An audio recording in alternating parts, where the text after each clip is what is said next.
What is up, Watch fam, and welcome to RANT&H. I am Christian from Theo and Harris, and today we're going to be ranting about a collection. A great watch collection belonging to a friend of mine, Jean. He's a teenage client. That's where we met. But now, this guy's got a massive collection of watches, which I definitely respect, and we're going to go into that deeper. But before we do, wristwatch check. I am wearing a Patek Philippe, reference 3557. I believe, and if I'm wrong, we're going to change that. I'm dyslexic, so the numbers get all mixed up. 1601 is a reference I can never mess up because it's second nature, but obscure Patek references and stuff like that, it's all jumbled to me. This watch has a couple of amazing features. One, I think that ultra slim is an amazing kind of feat when it comes to watches. If I just look at it, this watch has basically the cleanest kind of aesthetic you could possibly imagine. But what makes it so special is that clean and simple and classic aesthetic, but this blue dial. That to me just takes us to a next level. I would love it in white, but it definitely would be kind of simple and a little bit boring. But to me, in this blue, it's just next level. This is actually our first Patek Philippe, so it's a really, really cool moment for us. I'm kind of like freaking out even getting to wear this without the owner of it sitting right next to me. Usually I try on someone else's Patek and I'm like, oh, okay, thank you, here's your back. But now I get to wear it and find it a new, amazing home. We have 6 new watches hitting the watch shop tomorrow, so please stay tuned. We've got some amazing stuff. A gorgeous Rolex 1601, kind of the most notable thing in my opinion apart from this. It's got alpha hands and a beautiful kind of like sparkled champagne dial. It's not champagne in color, but the sparkling is kind of like an effervescent. So anyway, let's get into today's episode. Let's talk about Jean's collection. Okay, before we get into the actual watches, I want to make a larger point about Jean's, what he sent to me in this collection review. Jean sent me a very elaborate list, a full list and a very elaborately kind of categorized list of his watches. Here it is. There's actually 2 lists. One is color-coded and one is not. The first list, the non-color-coded, the one that's easier to understand off the bat. He broke down the watches into manufacturer, model, primary class, and secondary class. Obviously, manufacturer and model speak for themselves.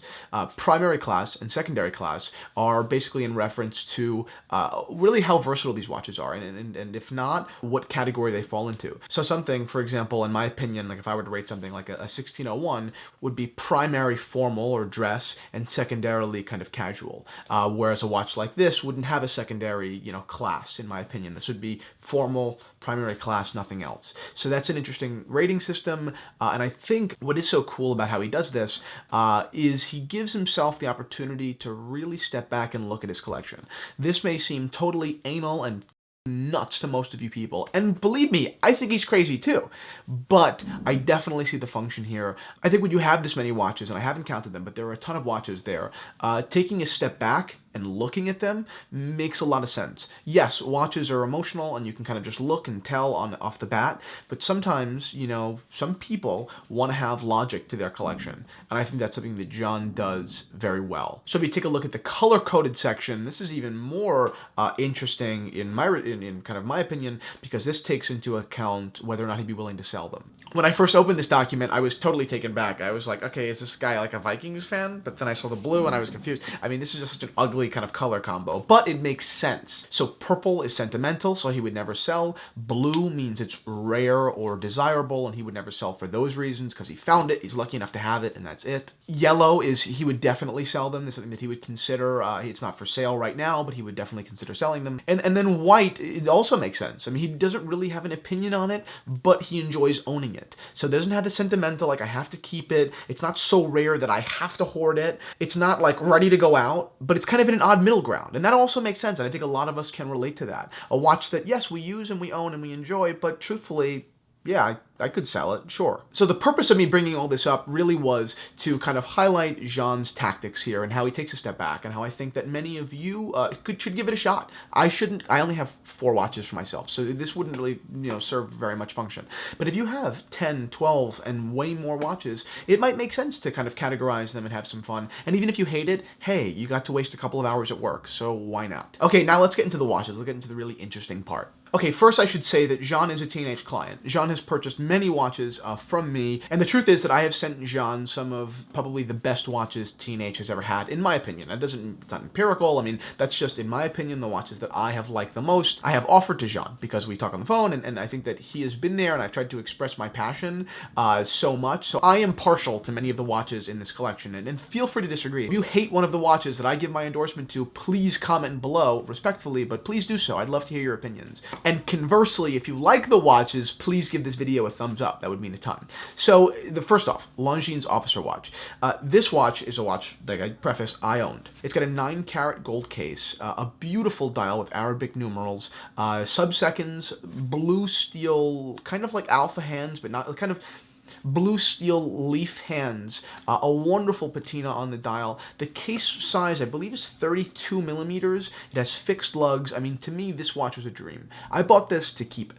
And I'm still kind of upset that I sold it. I'll give you a little backstory. I bought it to keep it because I wanted a Patek Philippe Calatrava and I couldn't afford one. And I thought that, okay, Longines is an incredible manufacturer. Everything from the movement, the case construction, to the design, and everything, and the purpose as it is an officer's watch, to me, it really spoke to me, plainly. And what I wanted to do was put it on a formal alligator strap, probably a shiny strap, and wear it as like a beat up, like Patek 96. But when I found out that it had fixed But when I found out that the strap manufacturer would not make a strap around the watch because it had fixed lugs, that I couldn't serve that function. So I was obviously very disappointed and upset. I shouldn't have sold this watch. Flat out. If Jean looks to sell it one day, which he clearly won't because it's highlighted in blue in his color coding chart, I would buy it. There's no question. But I think that this is a good watch to start off on because I think it shows how interesting of a collector Jean is. This is not a watch that has mass market appeal. It's by Longines, which is a great company, but it's not Rolex and it's not Omega. Longines is known for kind of being Longines is known for kind of being, along with Jaeger-LeCoultre, but in a less expensive way, a collector's brand. So I think that from a collector's brand, an interesting 31 or 32 millimeter case size, and a really cool officer's history and patina shows to me as a kind of a baseline, Jean likes interesting watches. There's no question. And that may sound like a layup for everybody, but that's not true. Many people like just watches that are kind of straight down the middle and beautiful and awesome, and that's wonderful. I love watches like that too. But Jean has a bit of an esoteric taste, and I really do enjoy that. On to his next piece, the Nomos Tangente, or Tangente, a beautiful watch. It's by a brand that I personally think is the most valuable brand on the market right now. I love everything from the case size to this super simple, sharp dial, the very finely cut case, the manually wound movement. I'm a very public fan of Nomos. There's no question about that. My personal favorite watch is the Orion, but this Tangente is, to me, basically perfect. And what I think is so interesting about this watch in his collection is the Nomos Tangente is looked at oftentimes as kind of a starter's watch, or all Nomos really, apart from world timers and things like that. They're kind of starter's watches as people see them, and I couldn't disagree more. They have kind of the same rap as a Datejust in many ways. People say, okay, that's the watch that you buy when you can't afford to go big, but the truth is, I mean, you really couldn't be more wrong. This is a watch of simplicity that I think you appreciate at all levels. Jean has much more expensive watches that we'll get into. Jean has much more rare watches that we'll get into, but still, the Tangente is something that he owns and enjoys. And this is not so much a commentary about his ownership, but about how many people out there that are considering Nomos should perceive the brand. Not as, oh, okay, well, I can't afford something really cool, so I'm going to buy a Nomos. No way. Nomos represents incredible value, and it's desired by myself and many other collectors and people who are really passionate about watches. I think that this little bit is more of a Nomos rant than it is part of the collection review, but it reminded me of that. So there you go. Awesome watch, Jean, on the Nomos. Okay, next, I'm going to do a group of 3 watches, his 3 Rolex Datejusts. I believe all reference 1601s. These are really, obviously, really incredible watches. Obviously, you know my passion for Datejusts. There's no question. 2 of these watches Jean bought from me, the Wide Boy and the Blue Dial with alpha hands.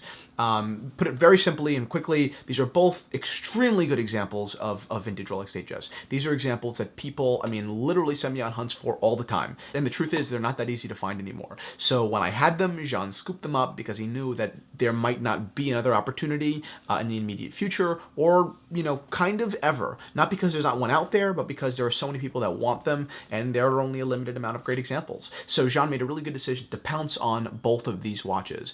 Once again, take a look. They're really amazing. You're not going to see a pair of Datejusts like this in a normal person's collection. Jean's not, a world-renowned collector, so to see these two watches is amazing. The next watch is his father's watch, a really beautiful two-tone Datejust with a diamond dial. Now, I know most of us aren't diamond dial fans. Most people aren't anymore. But one, the sentimentality kind of brings justification with it, and like wearing it, you feel like it wasn't so much of a choice as it is this like emotional obligation to something, which I think is awesome. Not only is it a great watch, and I think a great looking watch, but the fact that it was his father's almost gives him this opportunity to wear something that he probably otherwise wouldn't buy, own, or wear. So I'm a big fan. I'm a big fan of this watch's presence in his collection. The next watch, an Oxen Junior dual time. This is a crazy cool piece. This company was founded in Geneva, I believe, or Lucerne in 2006. So this is a really new company.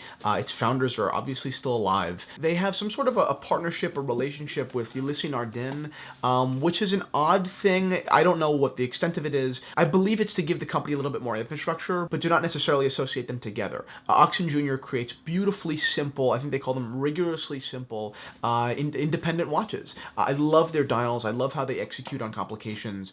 This is an amazing watch that Jean recently picked up.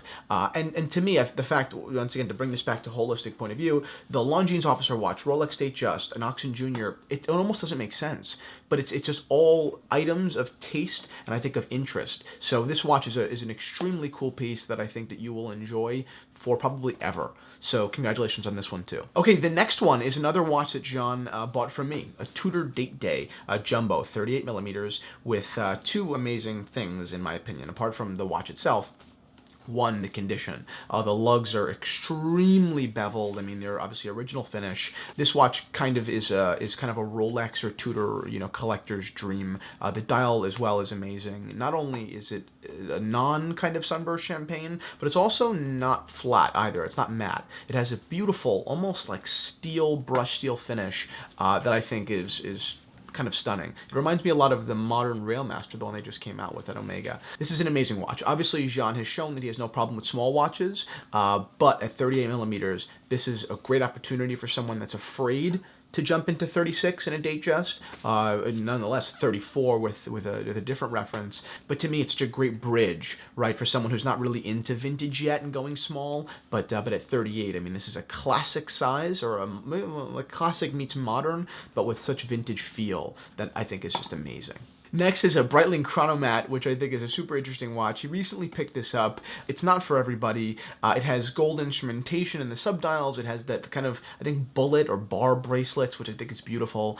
This watch, and John and I have talked about this, represents a really interesting point in time for Breitling, where they were making some really high-quality pieces at still reasonably sized cases, but with a lot of, obviously, modern design. So to us, I mean, we share this. I have a Breitling Colt that my dad owns that I enjoy. So we share this kind of passion for like odd like 90s Breitling, and I think they represent a lot of value. But this is another watch that I have to say, I mean, kudos to. It shows another level of just taste and interest. And then the two other modern watches that I'll wrap up with, but obviously he has so many more. The IWC Mark 15, an absolute favorite watch of mine. I think it's totally classic. Jean does not have it on the bracelet, which he and I are both upset about. We're trying to find a bracelet. So if any of you guys out there have a bracelet for Mark 15, please let me know. I'd love to buy it from you, and John would love to buy it from you. So if you have one, let us know. But this is a beautiful watch. This is probably one of the IWCs, probably one of maybe 5 or 8 IWCs that I 10 out of 10 recommend. Not only is the price right on the secondary market, but the matte dial is so great. The numerals are crisp. The case has a beautiful brushed finish, as does the bracelet. This watch is a huge, once again, not to repeat too many times, but another huge thumbs up from me. And finally, we'll cap off Speake Marin, Mark II stainless steel case. Obviously, Piccadilly. This watch is another one, a very, very interesting watch. He also has a Panerai, so it's a little bit redundant with the Panerai in a couple of respects, in respect to size and function a little bit, it, but to me, it's so not. They almost don't intersect in so many ways as well. One, I think the design is very good. It's beefy, it's too big for my wrist, not even close. It's pretty damn big for Jean's wrist as well, but it is beautiful and distinct nonetheless. Next, Jean has had amazing interaction with Peter from Speake Marin that is really envied. I mean, not just because it's Peter from Speake Marin, but because I feel when you're buying a watch from someone, and this is what I try to aim for with Theo and Harris, whether you're the creator or curator, it is a great value to bring to your consumer when you have a relationship, when you talk about your product and really like can stand behind them and say, this is why we picked this. This is why we made this decision. And I think that that's why this watch is so special to Jean and to me as well in many ways. And I would absolutely recommend this watch because of all those reasons. Okay, so to recap on Jean's collection and then quickly do a couple of recommendations. Jean has a lot of watches, there's no question, and I think he's a little bit nuts in how he categorizes them, but I also think he's right. There's a method to the madness. As far as the watches themselves, they demonstrate to me a great understanding of what he likes, right? Because a collection like this could only exist if you as a collector really do understand what you're looking for in watches. And here's what I think. Jean likes quirky, interesting, well-built, and often historical watches. Those elements exist in all of his watches. Whether that's a 1930s Longines, a 1970s Rolex, a 90s Breitling, or a 2000s, Speake Marin. Jean is also very passionate about relationships. That's how Jean and I have become friends, and I can tell you without question that Jean is an extremely passionate watch geek that puts a lot of time and effort and, of course, money into his collection. Now, as far as liquidation, as you guys always ask me, what would you liquidate? There are no watches that I recommend Jean would liquidate. Now, why? That sounds ridiculous. There are watches that Jean has that I wouldn't, that if I had to inherit his collection, I would sell. But that's just because they're not for me. But I think, in my opinion, they are pretty clearly for him. So for me to make a recommendation based on what I would want, as opposed to what I think he wants, wouldn't make any sense. It would be useless. So yes, I will always talk to Jean and kind of talk through maybe the process of selling something or liquidating or moving to save up for something, no question. Or maybe just to sell some stuff to make the number smaller. But there's nothing that screams, it's bad, it's redundant, sell it, get rid of it, find something new. Jean has had those watches, but he's traded them. So that's why, at least at this point, I think the collection is very mature. And that's it, guys. I hope you enjoyed today's episode, Jean's watches, and my review. If you liked it, please give us a thumbs up, and don't forget to check out the watches in the watch shop at theoandharris.com tomorrow, bright and early, 7 a.m.